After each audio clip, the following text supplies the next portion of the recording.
નમસ્કાર વિદ્યાર્થી મિત્રો, હવે તમે આ વિષયના વિડીયોઝ એક સાથે જોઈ શકો છો. તેના માટે વિડીયો નીચે મારી ચેનલનું નામ છે, તો ચેનલમાં જઈ પ્લેલિસ્ટમાં જશો તો આ વિષયના વિડીયોઝ એક સાથે જોઈ શકશો. તો વિદ્યાર્થીઓ, આજના વિડીયોમાં આપણે શીખીશું ગુજરાતી ધોરણ 8 દ્વિતીય સત્રનું કાવ્ય નંબર 18 દુહા, મુક્તક અને હાઈકુ. તો આપણે દુહા એટલે કે દુહા છે તે એક પ્રકાર છે જે કાવ્ય રચનાનો હોય છે. એમાં શૌર્ય અને પ્રેમના તથા ભક્તિના દુહાઓ હોય છે. આપણે હનુમાન ચાલીસામાં પણ દુહાઓ આપણે જોયેલા છે.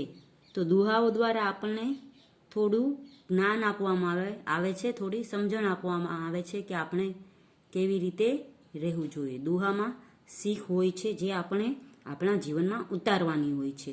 અને મુક્તક છે તે પણ કાવ્ય પ્રકાર છે, તે 17 અક્ષરનો હોય છે. અને 17 અક્ષરોના જે કાવ્ય પંક્તિમાં આપણે ઘણું જ બધું કવિ કહી દે છે. એવી જ રીતે હાઈકુ છે તે પણ એક કાવ્ય પ્રકાર છે. તેમાં પહેલી પંક્તિમાં 5, બીજી પંક્તિમાં 7 અને ત્રીજી પંક્તિમાં 5 એમ 17 અક્ષરોની 3 પંક્તિઓ હોય છે. અને હાઈકુ પણ નાનું અમથું હોય છે, પણ છતાં આપણને જીવનનો સાર કહી દે છે. તો અહીં પહેલું છે દુહા. તો દુહાનું છે વિપત પડે ના વલખીએ, વલખે વિપત ન જાય, વિપતે ઉદ્યમ કીજીએ, ઉદ્યમ વિપતને ખાય.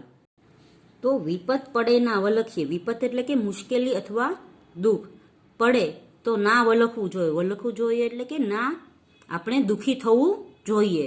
વલખે વિપત ના જાય એટલે દુઃખી થવાથી તે આપણી વિપત્તિ એટલે દુઃખ કે મુશ્કેલી જતી નથી. વિપતે ઉદ્યમ કીજીએ, તો ઉદ્યમ એટલે કે મહેનત, પુરુષાર્થ ને પ્રયત્ન. તો વિપત પડે તો આપણે પ્રયત્ન કરવા જોઈએ અને મહેનત કરવી જોઈએ કે આપણે આ વિપત્તિ એટલે કે મુશ્કેલી કે દુઃખમાંથી કેવી રીતે દૂર થવું છે અથવા બચવું છે. ઉદ્યમ વિપતને ખાય, તો આપણે જો મહેનત કરીએ તો આપણી દુઃખ અને મુશ્કેલીઓ દૂર થાય છે. ખોટા દુઃખી થવાથી આપણા મુશ્કેલીઓ કે દુઃખો દૂર થતા નથી. આપણે જે મહેનત કરીએ ત્યારે આપણી બધી વિપત્તિઓ દૂર થાય છે. તો નાનકડા અમથા દુહામાં કવિ કહે છે કે જીવનમાં વિપત્તિ કે મુશ્કેલ આવી પડે તો આપણે ગભરાઈ જવાની જરૂર નથી. કેમ કે ગભરાઈ જવાથી વિપત્તિ કે દુઃખ દૂર થતા નથી પણ વધે છે. એવા સમયે આપણે પુરુષાર્થ કરવું જોઈએ એટલે કે મહેનત કરવી જોઈએ, જેથી આપણી વિપત્તિ દૂર થાય. આમ વિપત્તિ કે દુઃખમાંથી આપણે ઉભરવું હોય તો શ્રેષ્ઠ ઉપાય અને મહેનત કરવી જોઈએ. બીજું છે ગુણની ઉપર ગુણ કરે એ તો વેવારા વટ. એટલે કે આપણા ગુણ એટલે આપણે કોઈકનું સારું કરીએ તો કોઈક આપણું સારું કરે, એ તો વેવારાવટ એટલે કે એ વ્યાપાર છે કે વ્યવહાર છે કે આપણે કોઈનું સારું, કોઈ આપણું સારું કરે, આપણે કોઈકનું સારું કરીએ, તો એક પ્રકારનો વ્યવહાર થયો. અવગુણ પર ગુણ કરે ખરી ખત્રિયા વટ. અને અવગુણ એટલે કે જે આપણું ખરાબ કરે છતાં આપણે એનું સારું કરીએ તો એ ખત્રિયાવટ એટલે કે ક્ષત્રિયનો ધર્મ છે. એ સાચો ક્ષત્રિય છે કે જે આપણું ખરાબ કરે છતાં આપણે તેનું સારું કરીએ, તો એ ધર્મ ક્ષત્રિય ધર્મ છે. કોઈ સારું કરે તો આપણે તેનું સારું કરીએ એ વ્યાજબી છે, પણ કોઈ આપણું ખરાબ કરે છતાં આપણે એ ભૂલીને એનું સારું કરીએ એ જ સાચો ક્ષત્રિય ધર્મ છે. એ જ વીરતાનો ધર્મ છે. તો આ નાનકડા દોહામાં કવિ કહે છે કે સામાન્ય રીતે કોઈ માણસ આપણી સાથે સારી રીતે વર્તે કે આપણી ઉપર ઉપકાર કરે તો આપણે પણ એની સાથે સારો વર્તાવ કરીએ છીએ. આ તો એક વ્યાપાર છે. પરંતુ જો કોઈ આપણી સાથે સારી રીતે ન વર્તે કે આપણા ઉપર ઉપકાર ન કરે અથવા અપકાર કરે અથવા આપણું ખરાબ કરે, તો પણ એ વાતને મનમાં ન રાખતા એના અપકારની સામે આપણે ઉપકાર કરીએ, એમાં જ સાચી વીરતા છે. એ જ સાચો ક્ષત્રિય ધર્મ છે. પછી છે મુક્તક. તો મુક્તક છે એમાં લખેલું છે સૂકા પર્ણો વન ગજવતા, શાંત લીલા સદાય. તો આનો અર્થ છે કે સૂકા પર્ણો છે તે હંમેશા વન ગજાવતા હોય છે, એટલે કે જે સૂકાપણનો હોય તેના ઉપર આપણે પગ મૂકીએ તો અવાજ આવે છે, એવી રીતે સૂકાપણનો હવા સાથે જાય તો અવાજ આવે છે, એવી રીતે વન આખું ગાજી ઉઠે છે. પણ શાંત લીલા સદાય, અને લીલા પાન હોય તે હંમેશા શાંત હોય છે, તેનો ક્યારેય અવાજ આવતો નથી. તો આ પંક્તિઓ દ્વારા કવિયત્રી આપણને કહેવા માંગે છે કે લીલા અને સૂકા પાનના દ્રષ્ટાંતથી એક ભાવ પ્રગટ થાય છે. જેમ સૂકા પાનના ખરખર અવાજથી આખું વન ગાજી ઉઠે છે, પણ લીલા પાન શાંત હોય છે.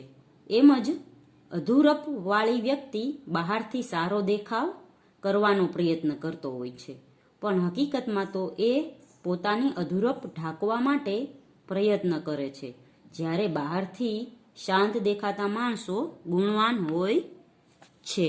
તો આપણામાં જે અધૂરપ હોય, એટલે કે આપણામાં જે કંઈ આવડત ન હોય, ઓછું જ્ઞાન હોય, તેવા માણસો છે એ બધાને કહેતા ફરે છે કે મારામાં બહુ જ જ્ઞાન છે, મારામાં બહુ જ જ્ઞાન છે.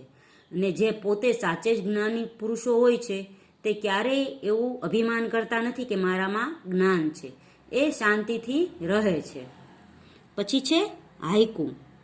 તો હાઈકુમાં છે સુકેલી ડાળે પોપટ બેઠો, પાન ચોગમ લીલા. તો અહીં એક સુકાયેલી ડાળ ઉપર પોપટ બેઠે છે, તો લાગે છે કે વૃક્ષની જે સૂકી ડાળી છે તે લીલા પાનથી ઘેરાઈ ગઈ છે. તો અહીં વૃક્ષની સુકાયેલી ડાળીઓ દ્વારા આપણને કહેવા માંગે છે કે આપણા જીવનમાં ક્યારેય દુઃખના દિવસો આવે તો આપણે છે તે સાવ શૂન્યાવકાશ, એટલે કે સાવ વિચારો બંધ થઈ જાય છે. આપણે દુઃખમાં ઘેરાઈ જઈએ તો આપણને આગળનું કંઈ જ દેખાતું નથી. પણ જેમ વૃક્ષમાં પાનખર આવે છે, પછી સીધું પાછું વસંત ઋતુ આવે છે તો પાછા ફૂલ અને પાંદડા ખીલે છે, તેવી રીતે આપણા જીવનમાં જો દુઃખ આવ્યું હોય તો પણ પછી પાછળથી સુખ આવશે, એવો આપણે આશા સાથે જીવન જીવવું જોઈએ. પછી છે ફરતી પીછી અંધકારની દીપ નહીં રંગાય. તો અહીં અંધકાર રૂપી પીછી જે વસ્તુ પર ફરે છે તે વસ્તુને કાળી અથવા અંધકારમય કરી દે છે, પરંતુ દીપક એટલે કે દીવો એના રંગે કદી રંગાતો નથી. દીપક તો અંધકારને કોઈ અસર થતી નથી. આપણે જો ખરાબ વ્યક્તિઓ હોય તો એ આપણને ખરાબ બનાવી દે એવું આપણે કરવાનું નથી. જેમ દીવો છે, દીવાની જ્યોત જગે અને એ જ્યોતમાંથી જે ધુમાડો નીકળે અને એ ધુમાડો બધે કાળું કરે, પણ છતાં આપણે દીપક તો હંમેશા પોતાનો રંગ છોડતો નથી, એ જગ્યા જ રાખે છે. એવી રીતે આપણે પણ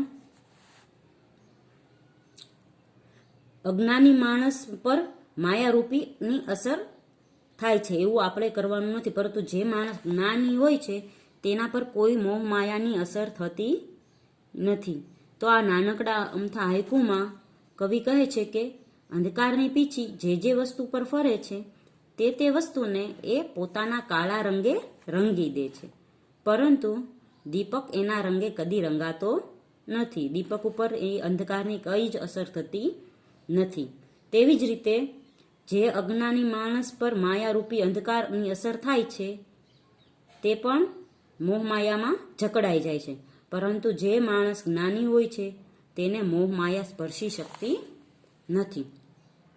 તો બાળકો, અહીં કાવ્ય પૂર્ણ થાય છે. આવતા વિડીયોમાં આપણે આ કાવ્યનું ભાષા સજ્જતા શીખીશું.